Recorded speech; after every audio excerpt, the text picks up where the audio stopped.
I never thought I would be the kind of man who stayed after betrayal. Before it happened to me, I had all the confident answers. If she cheats, I'm gone. No second chances. Respect yourself. It's easy to say that when your life isn't tangled with someone else's. When you don't share a home, memories, bills, families, plans, routines, and a version of the future you've been carrying in your head for years. I'm 36 now. My ex-wife, who I'll call Rachel, is 34. We were together for 10 years and married for 5. We met when I was 26 at a mutual friend's birthday party. I wasn't looking for anything serious. I was working as a warehouse supervisor, trying to save money, and honestly just trying to become a stable adult. Rachel was funny, pretty, and had this soft way of talking that made people feel safe around her. She was the kind of woman who remembered small things. My favorite coffee. The name of my childhood dog. The fact that I hated mushrooms. On our third date, she brought me a coffee exactly the way I liked it, and I remember thinking, this woman actually pays attention. That meant a lot to me. I grew up in a home where love was mostly responsibility. My dad worked constantly. My mom was tired constantly. Nobody hugged much. Nobody talked about feelings. So when Rachel came into my life with warmth and attention, I fell hard. The first few years were good. Not perfect, but good. We moved into a small apartment with bad heating and noisy neighbors. We didn't have much money, but we were happy. We cooked cheap dinners, watched shows on my old laptop, and talked about buying a house someday. Rachel wanted to open a small bakery. I wanted to support her.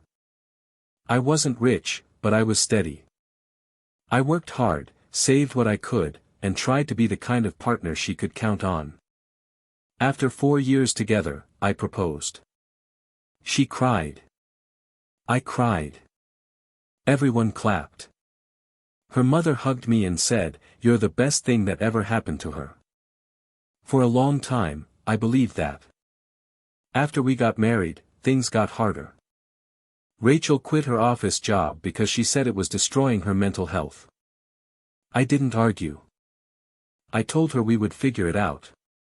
Then she wanted to take baking classes. I paid for them. Then she wanted better equipment. I bought it. Then she wanted to start selling cakes from home. I helped create the website, delivered orders after work, and handled the boring parts she hated. I was exhausted, but proud of her. Then rent increased. Her business made some money, but not enough. Bills started piling up. So I took night shifts at work because the pay was better. That was when everything slowly changed. At first, Rachel said she understood. "You're doing this for us," she would say. But after a few months, she started resenting the same sacrifice she had once praised. "You're never here. I feel single. I eat dinner alone almost every night. You care more about money than me." I tried to explain that I wasn't working nights because I loved being tired. I was doing it so we could survive, so she could build her dream, so we could eventually have the life we wanted. But every time I explained, she heard excuses. And every time she complained, I felt guilty. So I tried harder. On my days off, I cleaned the apartment. I took her out. I surprised her with flowers. I helped with cake deliveries even when I had slept only 3 hours. I told myself marriage was work, and this was just a difficult season. Then she met Daniel.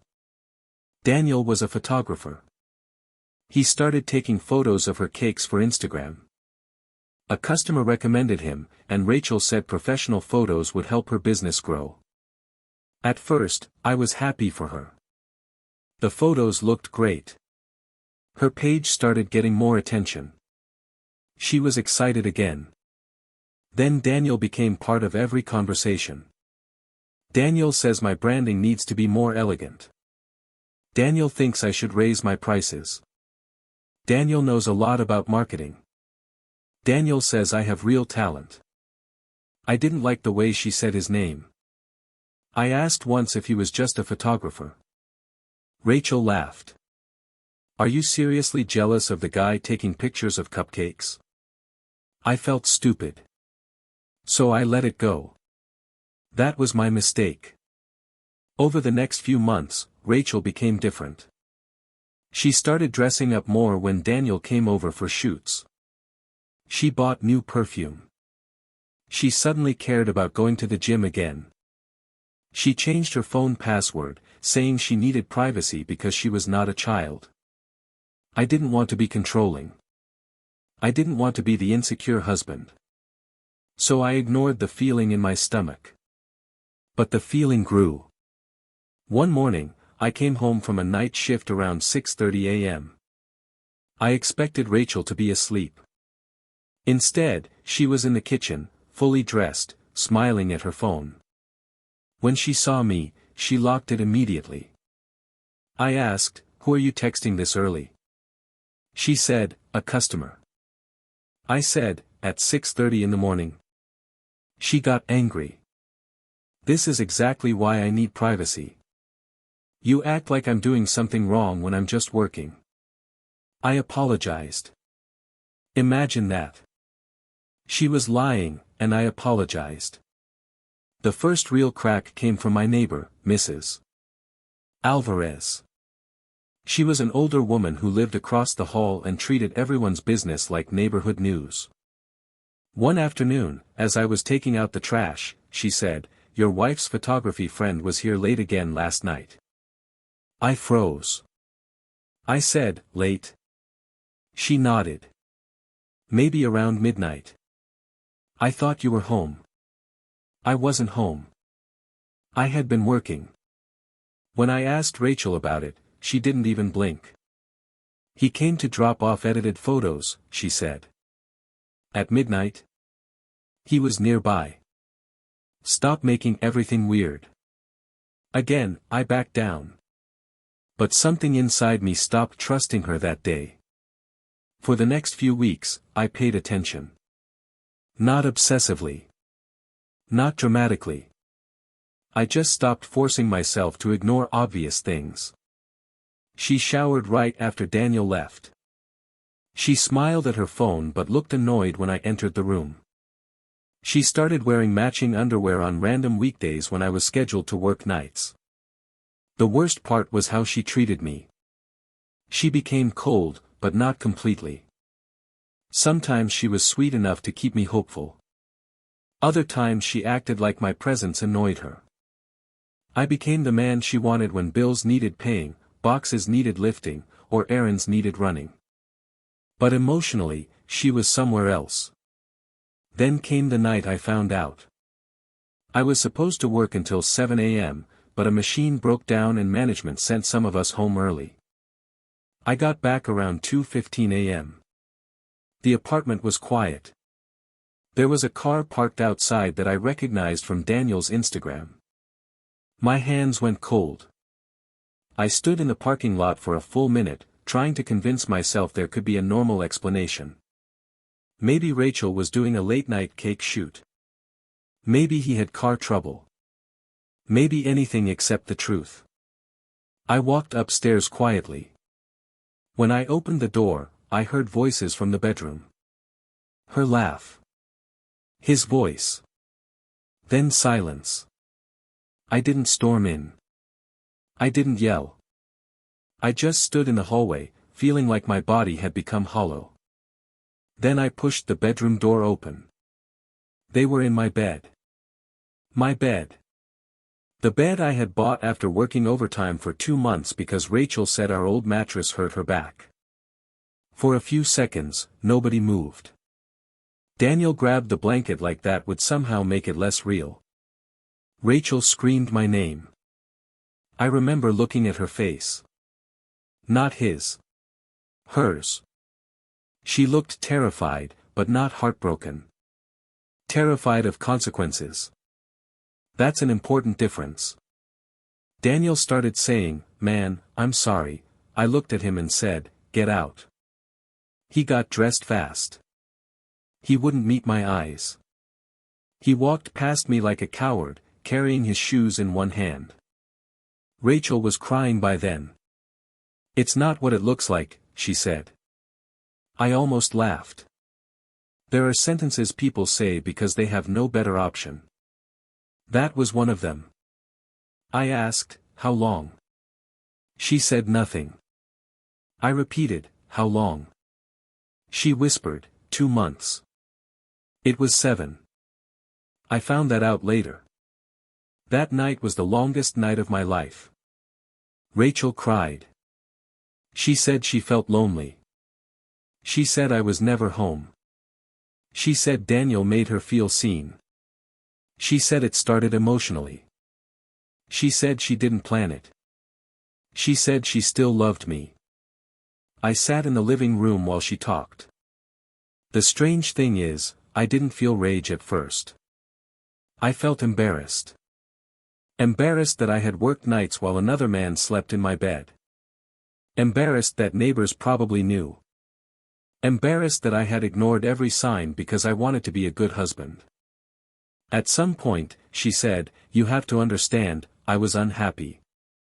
That was when I finally looked at her. I said, "So was I. I didn't cheat." She didn't have an answer. I left. He opened the door half asleep and immediately knew something was wrong.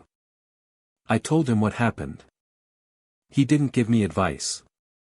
He just hugged me. That broke me more than anything. For the first week, Rachel called non-stop. She sent long messages. She said she would block Daniel, delete Instagram, go to therapy, do anything. Then she got angry. "So you're just going to abandon me? You're throwing away 10 years. You're acting like I'm some monster. I made a mistake." A mistake. That word made me sick. A mistake is forgetting to buy milk. A mistake is taking the wrong exit. A 7-month affair in our bed while your husband works nights is not a mistake. It is a choice repeated until you get caught. I went back to the apartment 2 weeks later with my brother to collect my things. Rachel was there. She looked terrible. Part of me wanted to comfort her because that had always been my role. She cried and said, "I don't know who I am without you." I said, "You should have thought about that before inviting someone else into our marriage." She said, "That's cruel." Maybe it was. But it was also true. The divorce process was ugly emotionally, but simple legally. We didn't have kids, thank God. We didn't own a house. There were shared debts, furniture, and the ruined remains of a life I thought we were building. She wanted me to keep paying some of her business expenses until she got stable. I said no. That shocked her. For years, I had been the safety net. The provider. The fixer. The man who showed up no matter how badly she treated me. When I stopped, she acted like I had betrayed her. That was one of the most painful realizations of my life. Some people don't miss you. They miss what you did for them. The months after I left were brutal. I couldn't sleep properly. Every time I closed my eyes, I saw them in my bed. I threw away the mattress, even though it cost me money I didn't have. I couldn't keep it. I couldn't even look at it. I lost weight. I stopped enjoying food. I worked like a robot. People told me I looked calm, but inside I was constantly shaking. I blamed myself more than I want to admit. Maybe I worked too much. Maybe I neglected her. Maybe I should have noticed earlier. Maybe I should have been more romantic, more successful, more exciting. My therapist eventually asked me, "Did your work schedule force her to cheat?" I said no. She asked, "Did loneliness remove her ability to be honest?" I said no. Then she said, "Then stop calling her betrayal your failure." That helped, but healing was slow. I had built my identity around being useful. If Rachel needed something, I provided it. If she was upset, I fixed it. If she had a dream, I funded it. If she felt insecure, I reassured her. But somewhere along the way, I disappeared. After the divorce, I had to learn who I was when nobody needed me to carry them. At first, I hated being alone. The silence in my new apartment felt violent. No mixer running in the kitchen. No Rachel asking me to taste frosting. No half-finished cake boxes on the counter. No shared life. Just me and the echo. So I started filling the silence with things that belonged to me. I joined a boxing gym. I was terrible at first. Truly terrible. I got tired in warm-ups. A guy 10 years younger than me accidentally hit me in the ribs and I thought I might die. But I kept going. Not because I wanted to become some revenge fantasy. Because punching a bag was better than punching memories. I started cooking again, but only for myself. That felt strange. Then it felt peaceful. I changed my work schedule and stopped taking night shifts. For years, I thought exhaustion was proof of love. Now I understand that destroying yourself for a relationship does not guarantee loyalty. It only guarantees you will be destroyed when the relationship collapses. I reconnected with friends I had neglected. I apologized to my brother for disappearing into my marriage. He said, "I was just waiting for you to come back." That sentence stayed with me. About a year after the divorce, I heard Rachel's bakery business had failed. Daniel had disappeared from her life shortly after I left. Apparently, once the affair became real and messy, he wasn't interested anymore. A mutual friend told me Rachel was saying I gave up on her during her lowest point. That made me angry at first. Then I laughed. Her lowest point was facing the consequences. Mine was finding my wife in bed with another man after working all night to pay our bills. Those are not the same. A few months later, Rachel emailed me. The subject line was, "I'm sorry." I almost deleted it. But I read it. She wrote that therapy had helped her see how selfish she had been. She admitted she used my stability while resenting the sacrifices that created it. She admitted the affair was not a mistake, but a series of choices. She said Daniel made her feel special because there was no real responsibility between them. Then she wrote, "You were the only person who ever truly showed up for me, and I destroyed you for attention." I stared at that line for a long time. A year earlier, I would have cried. That day, I just felt tired. I didn't reply. Not because I hated her. Because I didn't owe her emotional closure. That was new for me. 2 years after the divorce, I saw her in person. It happened at a grocery store. Very ordinary. Very unfair. I was choosing apples like a normal human being when I heard her voice. "Adam? That's what I'll call myself here." I turned around. She looked different. Smaller somehow. Not physically, exactly. Just less bright. Less certain. I felt my chest tighten, but only for a second. She said, "You look good." I said, "Thanks. You too." She gave a sad smile. "I heard you're doing well." "I'm okay," I said. There was a pause. Then she said, "I miss who we were." For a moment, I saw flashes of the past. Cheap apartment. Bad heating. Her laughing with flour on her face. Me carrying her when she twisted her ankle. The night I proposed. The way she used to fall asleep with her hand on my chest.